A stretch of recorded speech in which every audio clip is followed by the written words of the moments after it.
Hi everyone, this is CMA Swarupa and welcome to my channel. We have started a new series by the name Tiny Tutorials with CMA Swarupa where we are going to take up different terminologies in finance, accounts and law which will be useful for you to prepare for your exam. So it is useful for students from their plus 2 level to graduates to those students who are pursuing professional courses like CMA, CA, or CS as well. So, today we are going to start with a very simple terminology, which is capital expenditure and revenue expenditure. So, what is capital expenditure and what is revenue expenditure? Capital expenditure relates to those expenses, the benefit of which is greater than 1 year. It goes beyond 1 year. So the benefit that or the economic benefit that is derived from this expenditure is beyond the accounting year. Capital expenditure will form a part of your balance sheet and they will be treated as an asset, and a portion of the capital expenditure will be matched against the revenue every year. How do you match your expenses against revenue? By debiting in P&L account. So this is the reason why an asset is being depreciated. Asset is a very good example for capital expenditure because the benefits of the asset goes beyond 1 year. It might increase the operating capacity of that unit, or it might cause a reduction in the cost. For example, if I am automating a particular function in a company, the cost that is incurred in that automation process is a capital expenditure. So if I'm buying a machinery to automate a process, the machinery cost is a capital expenditure. So it will come in the balance sheet because it has to be carried forward over a number of years. And because of that machinery, now I am able to produce more number of units. So my production capacity is increasing because of this asset purchase. So during the useful life of the asset, I have to match my revenue against this asset cost. So we use depreciation as a mechanism to match the revenue with the capital expenditure by debiting a portion of the capital expenditure as depreciation in the P&L account. Now, coming to revenue expenditure. Revenue expenditures are those expenses which are incurred for day to day running of business. So, it is incurred to run the business. So, these are the recurring expenses. As they are recurring expenses and they are incurred to earn the revenue, it will come in the P&L account as a debit. A good example for this is our purchases and rent factory rent, salary. This is office rent.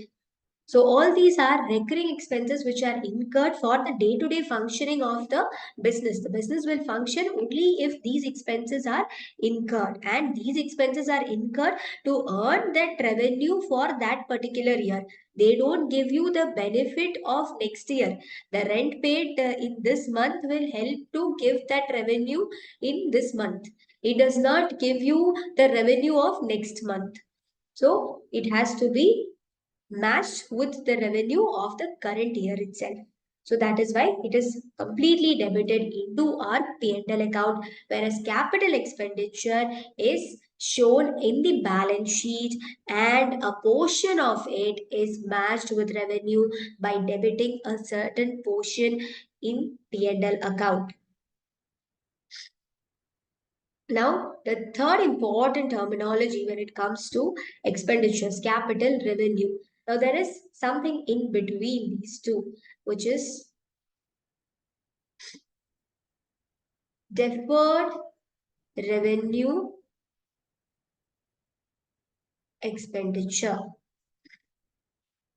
So, deferred revenue expenses means those expenses, the benefit of which accrues in the next years also. For example,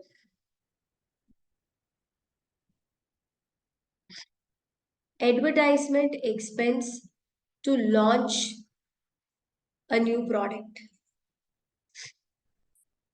Now, we will be incurring huge advertisement expenses when we are launching a new product. But the benefit of this advertisement expenses will lead to increase in sales of the new product when it is launched. So the benefit, even though the expense is incurred today and it is in the nature of a recurring expense, its benefit will accrue in the future also. So they are called as deferred revenue expenditure. The revenue from this expenditure gets deferred in future. It gets deferred the future. Deferred means you are pushing it into the future, or you keeping aside for the future. That is deferring. Deferring something means keeping it aside for future. So deferred revenue expenditure, the accounting treatment is generally debiting a portion in P&L and carry forward the unexpired portion in balance sheet.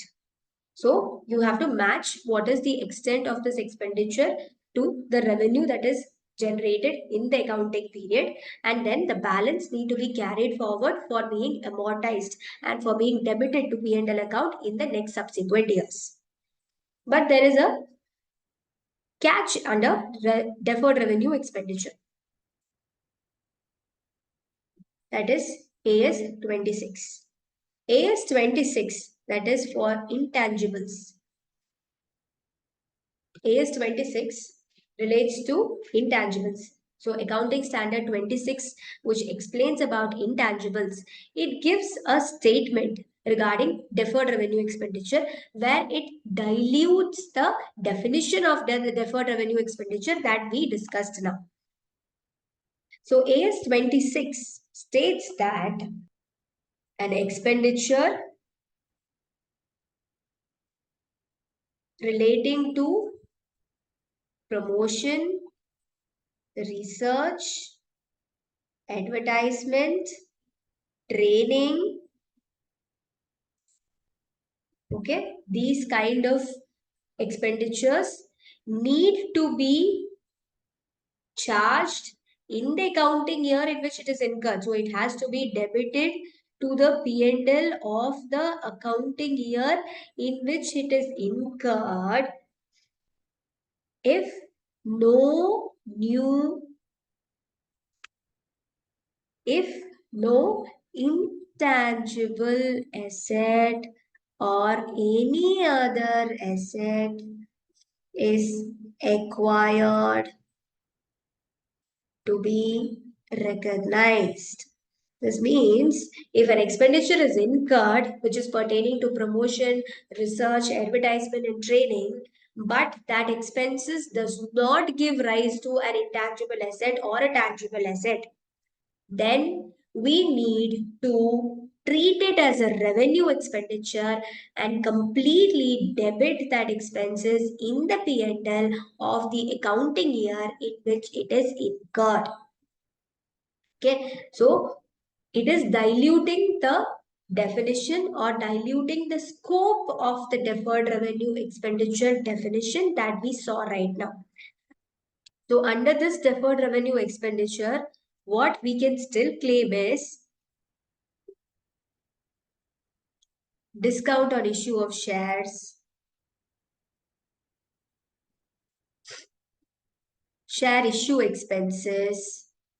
These kind of expenses can be treated as a deferred revenue expense. and it can be carried forward and amortized in X number of years in future.